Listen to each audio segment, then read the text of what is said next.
body which moves and is active.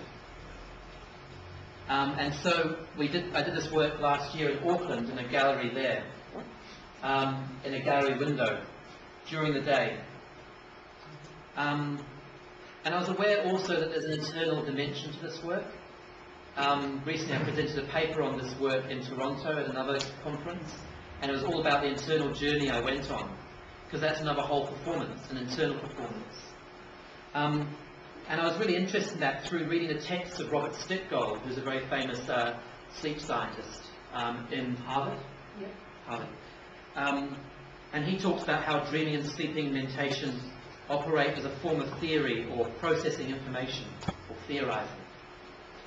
And so I was interested in what thought process I would go through internally. So this performance ran for 3 hours, okay? And during that time I experienced what I light sleep. I went to sleep after about an hour, and some very, very vivid dreams.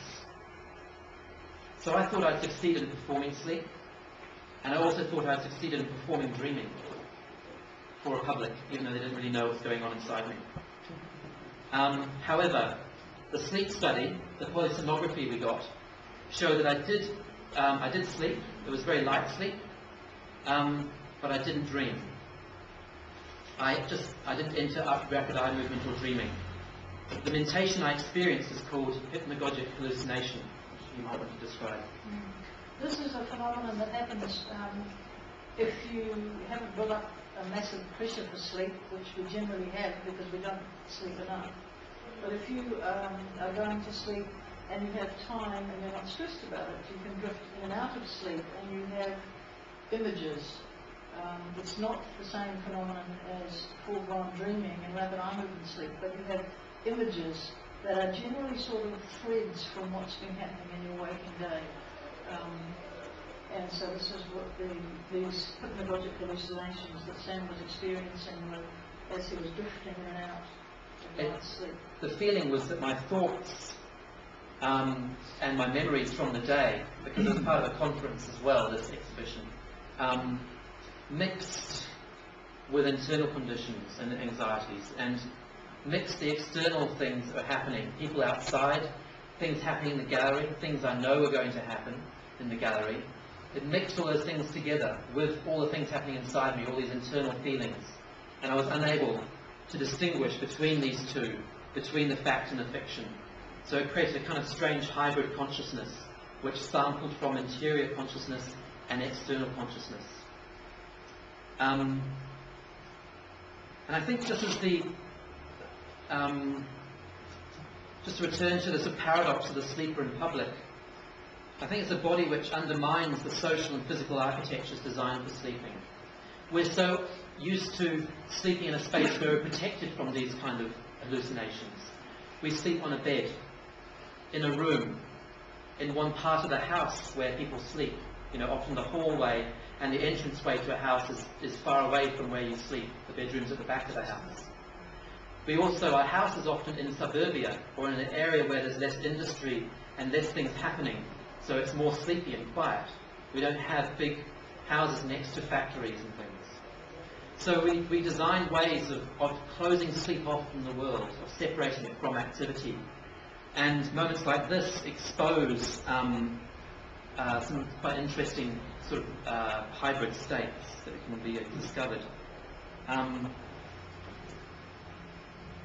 And so when sleeping in public, this mentation becomes a fluid movement between external and internal realities. A kind of theatrical space is created in the mind. Perhaps, in one sense, the dreaming of Aboriginal culture in Australia, which is a culture which is accustomed to sleeping outside, under the stars, or on a street, or under a rock, or under a tree. And their philosophy combines dreaming, the world of the dreaming, with the world of the waking, and they're unable to distinguish between these two in their philosophy and their culture. And so it's an interesting reflection on the same things we're discovering. There's another aspect to that too, which refers back to what I was saying about how we restrict our sleep now. There's been a series of really interesting experiments done by Tom Maira in the US, keeping people on 14-hour nights with no artificial light for months and months and months. Because we think that normal human sleep is 8 hours at night. But if you give people long periods without artificial light, several things happen. They take much longer to go to sleep, and so you get more of those hypnagogic hallucinations at the beginning. And they tend to wake up more out of REM sleep. And you only remember your dreams when you wake out of REM.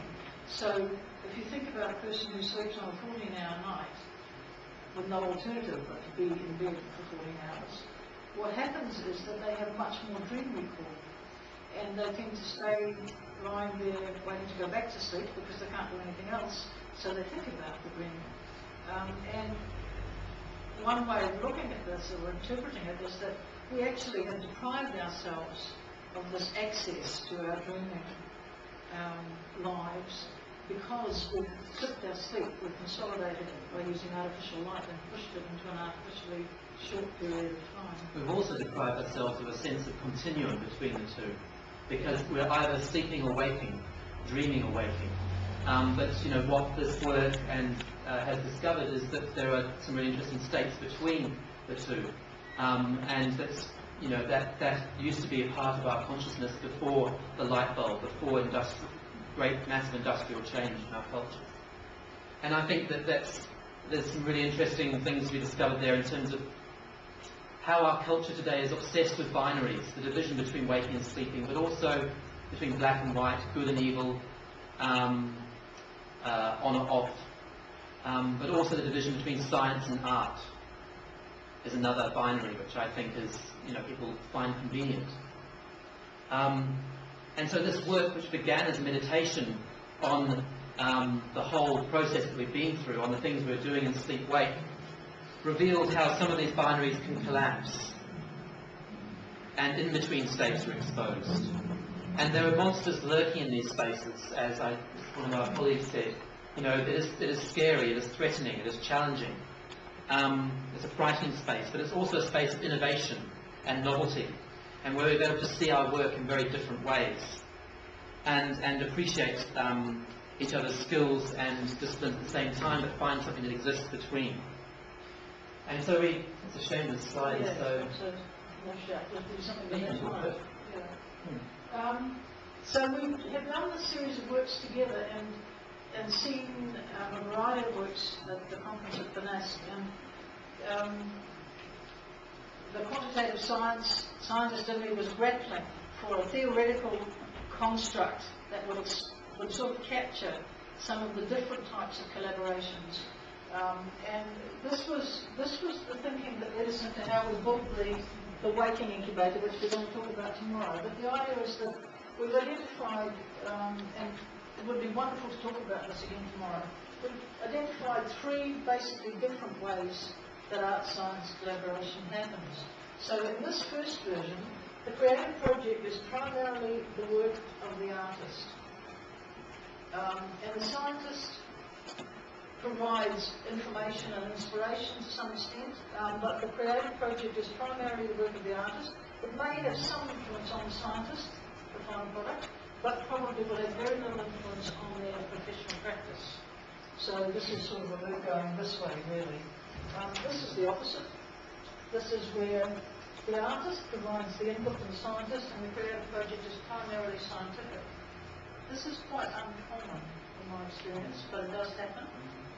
And again, the creative project is primarily the responsibility of the scientist. It may have some influence on the practice of the artist, but probably not a lot.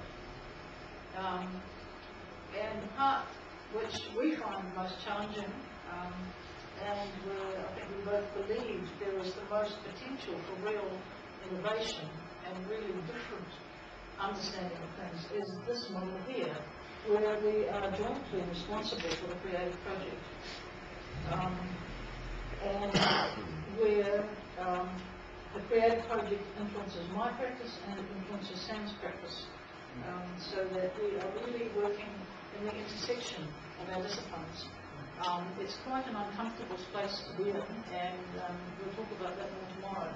But to my mind, this is where the really exciting stuff happens. But that is not to say then there is not value in these other types of interaction. I think there is value in this interaction all along the spectrum. And we'll talk about that in quite well depth tomorrow, because we'll be running a presentation on the work which you see downstairs in the exhibition space, which comes next, which is part of an incubator where we tested how we could actually apply some of these things. And we'll also run a forum which you're all invited to, where we can discuss art-science collaboration and how it works, how it doesn't, and what's at stake there. But I think we're out of time, so we might have to just leave it at that for now, and look forward to talking to you tomorrow at 10:30? Yes. 10:30. 10:30. 10:30 in this room. This room. The same room. So thank you very much. Thank you, Maira.